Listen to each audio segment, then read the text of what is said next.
Assalamualaikum warahmatullahi wabarakatuh. Perkenalkan, nama saya Marsya Kania Agustin Putri dari Fakultas Ekonomi jurusan Manajemen NIM B1112300161. Di sini saya akan mempresentasikan makalah yang telah saya buat yang berjudul Konsep dan Hakikat Ibadah Ghairu Mahdhuf. Pertama-tama saya akan menjelaskan latar belakang dari konsep dan hakikat ibadah Ghairu Mahdhuf.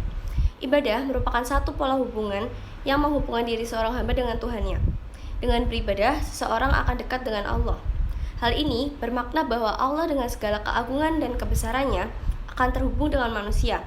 Memahami makna ibadah tersebut, seorang muslim dapat terhubung dengan kasih sayang Allah, karunia dan perlindungan Allah, serta pertolongan dan pemeliharanya yang maha luas. Muslim yang telah memiliki iman dalam hatinya masih bersifat abstrak, belum sempurna sebelum direalisasikan menjadi ibadah. Ibadah merupakan institusi dari iman. Karena tidak terlihat, keimanan seseorang tidak dapat diukur dan diperkirakan. Namun, kita dapat melihat realitas imannya dari ibadah yang dilakukannya. Kita sendiri dapat merasakan saat iman menurun, ibadah kita menurun, dan begitu juga sebaliknya. Pada intinya, semakin tulus seseorang beribadah, semakin dekat dia kepada Allah Subhanahu wa Ta'ala. Hal ini dapat ditinjau dari jenisnya. Ibadah dalam Islam terbagi menjadi dua jenis, yaitu ibadah mahdhuf dan ibadah ghairu mahdhuf. Ibadah mahdhuf atau ibadah khusus meliputi bentuk-bentuk ritual tertentu yang diajarkan syariat seperti sholat, puasa, zakat, dan haji. Sedangkan ibadah ghairu mahdhuf merupakan ibadah yang tidak menyangkut hubungan manusia dengan Tuhan, melainkan manusia dengan manusia lainnya. Bentuknya dapat berupa sumbangan pribadi untuk kesejahteraan sesama manusia, misalnya zakat, sedekah, dan infak. Dalam kehidupan sehari-hari, ibadah mahdhuf dan ibadah ghairu mahdhuf ini saling beriringan. Artinya manusia melakukan sholat, puasa dibarengi dengan berbuat amal soleh seperti bersedekah atau berbuat baik kepada orang lain. Manusia merupakan makhluk sempurna yang diciptakan Allah di muka bumi ini. Lalu kita masuk ke rumusan masalah. Berdasarkan latar belakang dan pembatasan masalah yang telah saya sebutkan tadi, masalah-masalah yang dapat dirumuskan yaitu apa pengertian ibadah, apa pengertian ibadah ghairu mahdhuf, dan juga bagaimana prinsip-prinsip ibadah ghairu mahdhuf. Untuk tujuan penulisan makalah ini yaitu untuk mengetahui pengertian ibadah, mengetahui pengertian ibadah ghairu mahdhuf, dan juga mengetahui bagaimana prinsip-prinsip dari ibadah ghairu mahdhuf itu sendiri. Yang pertama, kita akan mulai dari pengertian ibadah, pembahasan ibadah. Ibadah secara bahasa atau etimologi berarti merendahkan diri serta tunduk. Sedangkan menurut syariat atau terminologi, ibadah merupakan banyak definisi, tetapi makna dan maksudnya itu satu. Definisi itu antara lain, ibadah adalah taat kepada Allah dengan melaksanakan perintahnya melalui lisan para rasulnya. Yang kedua, ibadah adalah merendahkan diri kepada Allah Azza wa Jalla, yaitu tingkatan tunduk. Serta ibadah adalah sebutan yang mencakup seluruh apa yang dicintai dan diridhoi Allah Azza wa Jalla, baik berupa ucapan atau perbuatan yang zahir maupun yang batin. Lalu ibadah terbagi menjadi ibadah hati, lisan, dan anggota badan.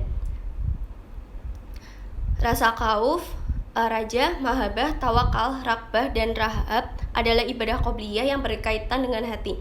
Sedangkan tasbih, tahlil, takbir, tahmid, dan rasa syukur dengan lisan dan hati adalah ibadah lisaniyah qobliyah atau ibadah lisan dan hati. Sedangkan sholat, zakat, haji, dan jihad adalah ibadah badaniyah qobliyah atau ibadah fisik dan hati. Serta masih banyak lagi macam-macam ibadah yang berkaitan dengan amalan hati, lisan, dan badan. Ibadah inilah yang menjadi tujuan penciptaan manusia. Allah berfirman pada surat Az-Zariyat ayat 56-58, "Dan aku tidak menciptakan jin dan manusia melainkan supaya mereka beribadah kepadaku. Aku tidak menghendaki rizki sedikit pun dari mereka, dan aku tidak menghendaki supaya mereka memberi makan kepadaku. Sesungguhnya Allah dialah maha pemberi rizki yang mempunyai kekuatan lagi sangat kokoh." Ibadah di dalam Islam tidak disyariatkan untuk mempersempit atau mempersulit manusia, dan tidak pula untuk menjatuhkan mereka di dalam kesulitan. Akan tetapi, ibadah itu disyariatkan untuk berbagai hikmah yang agung, kemaslahatan besar yang tidak dapat dihitung jumlahnya. Pelaksanaan ibadah dalam Islam semua adalah mudah. Di antara keutamaan ibadah bahwasanya ibadah mensucikan jiwa dan membersihkannya, dan mengangkatnya ke derajat tertinggi menuju kesempurnaan manusiawi. Lalu kita masuk ke pembahasan kedua, yaitu pengertian ibadah ghairu mahdhuf. Nah, ibadah Ghairul Mahdoh ini yaitu ibadah di samping berbagai hubungan hamba dengan Allah juga merupakan hubungan atau interaksi antar sesama manusia.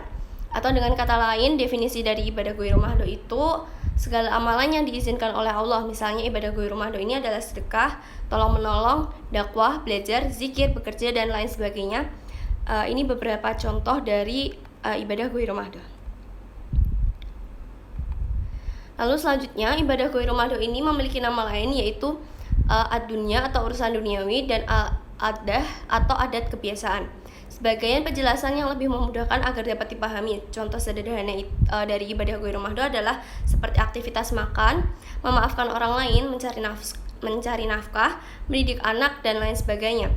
Penjelasan salah satu contoh yaitu aktivitas makan. Bisa jadi ibadah Ghairul Mahdoh adalah lantaran aktivitas tersebut aslinya bukan merupakan ibadah khusus.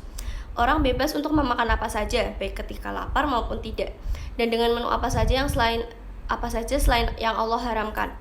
Bisa saja orang makan lantaran lapar atau hanya sekedar ingin mencicipi suatu masakan. Akan tetapi, aktivitas ini bisa menjadi ibadah Ghairul Mahdoh ketika pelakunya memiliki niatan makan untuk mencari kekuatan untuk seperti sholat atau untuk berjalan menuju ke masjid. Ini sesuai dengan ciri-ciri yang saya sebutkan pertama tadi.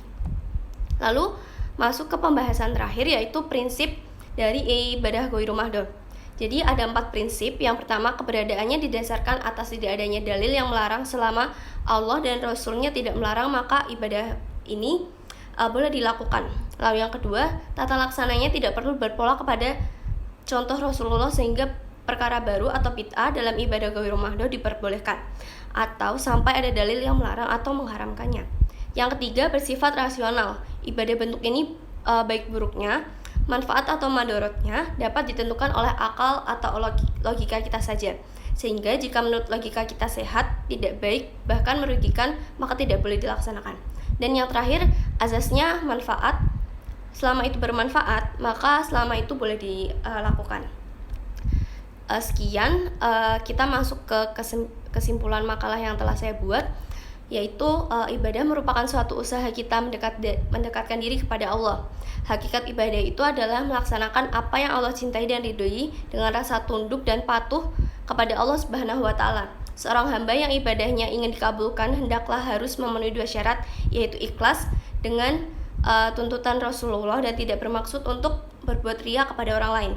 Dan ibadah Ghairul Mahdoh itu adalah ibadah yang di samping sebagai hubungan hamba dengan Allah juga merupakan hubungan atau interaksi antar sesama manusia.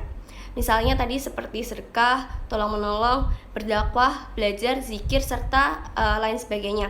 Sedangkan prinsip-prinsip ibadah Ghairul Mahdoh yaitu tidak berdasarkan pada dalil yang melarang. Pelaksanaannya tidak berpola pada tauladan Rasulullah, bersifat rasional, dan berasas manfaat. Sekian makalah yang telah saya buat, semoga bermanfaat. Wassalamualaikum warahmatullahi wabarakatuh.